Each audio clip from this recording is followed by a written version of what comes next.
What if the biggest risk to your wealth in 2026 isn't a market crash, but the exact ETF sitting quietly in your portfolio right now? It sounds strange, right? Because ETFs are supposed to be the smart way to invest. Low fees, instant diversification, no stock picking. It's what everyone recommends. But here's the brutal truth. Not all ETFs are created equal. And some of the most popular ones, the ones that look the safest, are quietly setting investors up for underperformance, missed goals, and massive regret. Let me be clear. This isn't about hype or scaring you with some headline risk. It's about what happens when millions of people buy financial products they don't fully understand. Products that seem balanced but are actually overloaded with risk in ways most investors never see. Because when you zoom out and look at the numbers, the real data behind these ETFs, you'll notice something alarming. Many of them are no longer doing what they were built to do. Some are concentrated in just a few tech companies. Others are selling off long-term upside just to pay you income now. And some are riding on hype with massive volatility that can erase years of growth in a single drawdown. So in this video, I'm going to break down 3 types of ETFs you should absolutely not buy blindly in 2026. I'll show you the exact mechanisms inside them that most people miss, backed by real data. And I'll give you a simple 5-step checklist to evaluate any ETF in under 60 seconds so you know exactly what you're buying and why. Because this isn't just about better investing, it's about protecting your timeline, your compounding, and your shot at true financial freedom. And if you're serious about building long-term wealth, this next 14 minutes will change how you invest forever. Before we jump into the first ETF trap, let's be clear about what this video is and what it isn't. This is education, not personal financial advice. I'm not telling you exactly what to buy or sell. I'm showing you how to think clearly about ETFs so you can make smarter decisions that fit your own goals and timeline. By the end of this video, you'll come away with 2 things. First, you'll understand 3 ETF categories you should never buy blindly in 2026 because each one has a hidden risk that most investors overlook. And second, I'm going to give you a simple 5-point ETF filter you can apply to any fund in under a minute to judge whether it's worth your money or not. This isn't hype, it's data-driven clarity, the kind of clarity most investors never get before they lose years of compounding. And here's the open loop you need to hold on to. The biggest danger isn't the crazy speculative ETF, it's the one labeled Diversified. Now, let's get into the first trap. Most investors think index ETFs like VOO, SPY, or IVV are the safest way to own the stock market, and that is true up to a point. These funds track the S&P 500, which in theory owns 500 of the largest U.S. companies. So when you buy one of those ETFs, you own a tiny piece of all of them. But here's the part that most people miss. Those index funds are market cap weighted. That means the biggest companies get the biggest slices of the pie. Let's break that down in simple language. If a company is huge, like Apple, Microsoft, Amazon, Nvidia, or Alphabet, it makes up more of the index than a smaller company just because of its size. Your ETF doesn't split your money evenly across all 500 companies. It splits your money based on how big each company is. And right now, the top 10 stocks in the S&P 500 account for around 41 to 42% of the entire index. That's almost half your money sitting in 10 names, while the other 490 companies share the rest. That's not even the worst part. Tech and mega-cap stocks, the really big drivers of returns, now make up over 1/3 of the whole index, a level we haven't seen since the dot-com era. So while it looks like diversification, a huge chunk of your performance actually depends on a handful of tech giants. To put this in context, in 2025, Nvidia alone accounted for around 7.2 to 7.3% of the entire S&P 500. That means that one company had as much weight in the index as dozens of smaller companies combined. And that same group of megacaps contributed nearly 20% of VOO's total return in 2025. And here's the important part. Just because an ETF is diversified on paper doesn't mean it feels diversified in real life, especially when the market drops. We saw this in the 2020 crash when the S&P 500 and proxies like VOO dropped roughly 34% before recovering. Many investors who thought they were safe panicked and sold at the bottom, turning paper losses into permanent losses. So here's the myth we need to reframe right now. Diversified doesn't mean your money is spread evenly across risk. It just means you own many names. If over 40% of the fund sits in the top 10, you're concentrated, whether you realize it or not. And if you hold VOO, SPY, or IVV, let me tell you this clearly. The next 60 seconds will change how you see your portfolio. Now let's talk about the second trap, high-income ETFs that quietly trade away your future upside. These funds look attractive because they scream yield, 7%, 8%, even 9% income. One of the most popular examples of this type is JEPI, J.P. Morgan's Equity Premium Income ETF. Here's how these ETFs work in simple terms. First, they own a basket of large, well-known stocks, often similar to what you see in a broad index. But then they do something a typical index ETF does not do. They sell call options on those stocks. Imagine you own a house and you sell someone the right to buy it from you at a fixed price later. In return, they pay you a fee today. That fee becomes your income. That's essentially what a covered call ETF does. It gets income from selling the option, and that income gets passed to you as a dividend.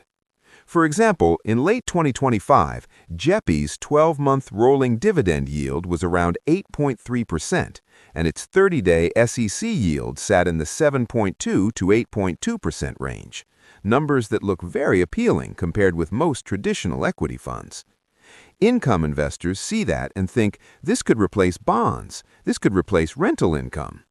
But here's the trade-off most people don't consider. When you sell calls, you limit your upside. If the market rallies strongly, that ETF won't participate fully in the gains. You get the income, but not the growth. And when we look at real performance data, that trade-off shows up clearly. Over the past 3 years, JEPI's annualized total return has been roughly 13%, and over 5 years, about 10.6%. That sounds good until you compare it to a broad equity benchmark. Over the same periods, the typical large-cap index benchmark delivered around 24.9% per year over 3 years and about 16.5% per year over 5 years. Those are real figures, and they show something important. Income is only one part of your return. When you give up growth in exchange for steady yield, your long-term compounding can slow down dramatically. Let's make it concrete with a simple example. Say you start with 100,000 rupees and invest it for 20 years. If your investment grows at an average of 8% per year, after 20 years it becomes about 466,000 rupees. But if your investment grows at 11% per year, after 20 years it becomes roughly 806,000 rupees. That's a difference of about 340,000 rupees, all because your returns were a few percentage points lower each year. This brings us to the real lesson here. Yes, high-yield ETFs like JEPI can offer lower volatility and steady cash flow, but the trade-off is clear. Smoother income today often means less growth tomorrow. So let's reframe the common myth. High yield isn't the same as high total return. Yield is just one component of return, not the whole story. And here's something to hold on to for later in the video. In just a few minutes, I'll give you a simple question you can ask yourself that instantly tells you whether an income ETF fits your long-term plan or is quietly slowing it down. Now let's move to trap number 3, a category of ETFs that a lot of investors think of as the future of investing, but behave more like short-term trades dressed up as long-term bets. These are the moonshot or thematic ETFs, like the ARK Innovation ETF, ticker ARKK, and funds that chase big trends, AI, biotech, automation, next-gen tech. Let me tell you a real data story. ARKK hit its all-time high around $160 per share in early 2021 when excitement around innovation peaked. A lot of people piled in, thinking this was the next big wealth engine. But markets don't go up in a straight line.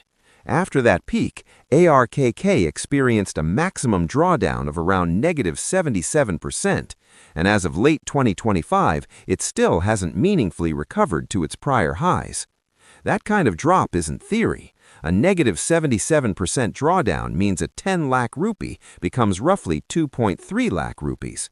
For most investors, seeing your hard-earned money shrink like that isn't just a number. It triggers fear, stress, and panic selling. And here's the real issue. This isn't about innovation being bad. Innovation is real. Companies make breakthrough products, disrupt industries, and create massive value over time.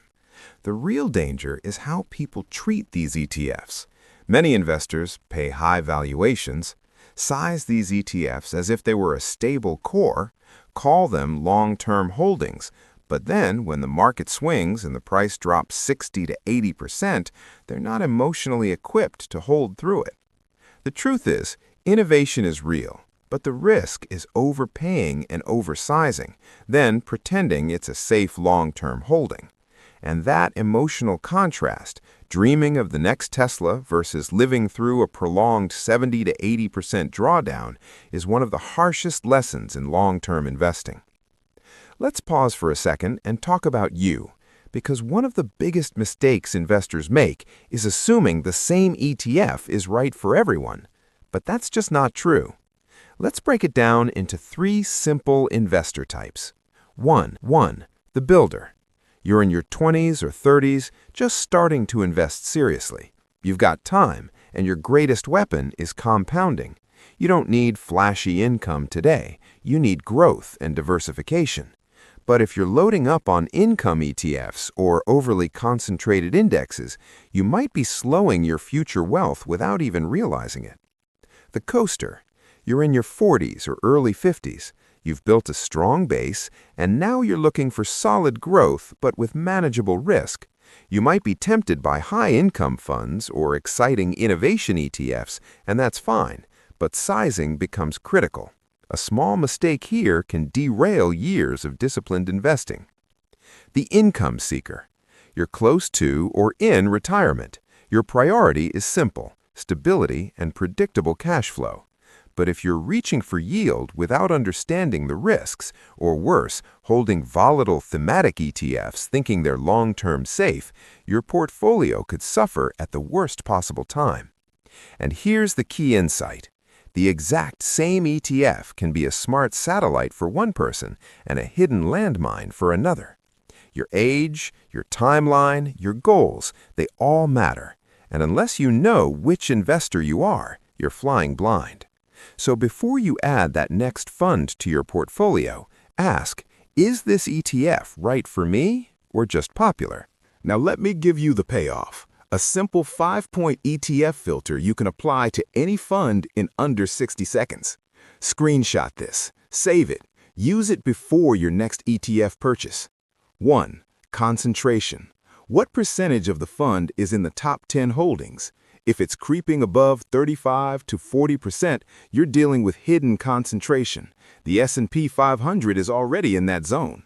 If you're adding more of the same, you're not diversifying, you're doubling down. 2. Strategy. How does the ETF actually generate returns or yield? Is it pure stock ownership? Does it use covered calls like JEPI? Is there leverage or derivatives involved? If you can't explain the strategy in one sentence, don't invest in it yet. 3. Drawdown history. What's the worst drop the ETF has faced? If it's under minus 30%, that's typical stock market risk. If it's minus 60 to minus 80% like ARKK, treat it as speculative, not core. 4. Role in your portfolio. Is it a core building block or a satellite idea? Core should be stable, broad, and boring. Satellites can be income plays or themes, but keep them small. If you can't define the ETF's role clearly, hit pause. 5. Overlap. Are your ETFs secretly holding the same stocks? If you own multiple ETFs and they all hold NVIDIA, Apple, Microsoft, etc., you might be unknowingly overweighting just a few companies, which defeats the purpose of diversification. That's the filter. Simple, powerful, and protective. Use it every time, and your future self will thank you. Let's end with a clear, simple rule of thumb you can actually use. Core first. Build your foundation with broad, diversified ETFs that match your time horizon and your ability to stay calm during market swings. These are your long-term engines. Satellites, small. Add income funds or thematic plays only after your core is solid. Keep them modest, sized in a way you can emotionally and financially handle even during big drawdowns. Rebalance regularly. Don't chase. Let your strategy guide your investing, not headlines, trends, or FOMO. Until then, I want to hear from you. Comment below with the ETFs you currently hold, and I'll personally reply or pin a few examples showing you how they stack up using this filter. And don't forget to screenshot or save that 5-point checklist. It's one of the simplest ways to avoid big mistakes and build smarter wealth over the long term. Let's make 2026 your clearest investing year yet.